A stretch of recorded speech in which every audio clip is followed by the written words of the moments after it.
In this video, I'm gonna teach you how to fix CurseForge not opening Minecraft. It's a very easy process, so make sure to follow along. If you are trying to launch Minecraft through the CurseForge launcher and for whatever reason it isn't opening up, in this video I'm gonna showcase various different ways in which you will be able to fix this. As you can clearly see, I'm able to run this profile that I created.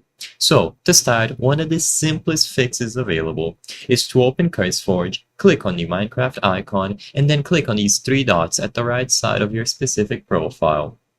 Now you will have plenty of options, and the one that you want to use is Repair Profile. As the name suggests, this will scan the profile, and if it detects that any necessary files are missing or corrupted, they will be reacquired. So it is a super simple way to tackle any issues that you might be having.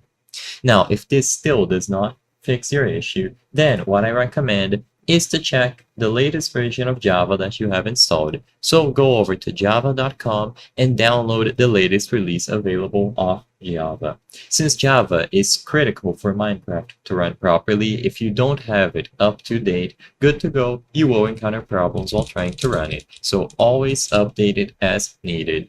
If it still does not work, then I would recommend simply reinstalling the profile that you are using on CurseForge. The best way to do this, and to make sure that it gets detected properly, is to go into the settings of CurseForge, go into game specific, so click on Minecraft, and in here you will find the Minecraft modding folder. Click on Open, and you will be taken directly to the modding folder here. You will have install, which is basically all of the critical files that the game needs to run, so all that you have to do is delete this folder.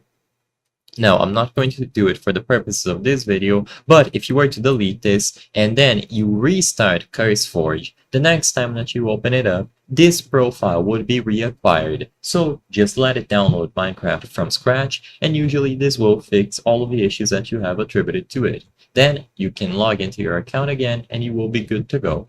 I hope I was able to help you on how to fix CurseForge not opening Minecraft. If this video helped you, please be sure to leave a like and subscribe for more very easy tips. Thank you for watching.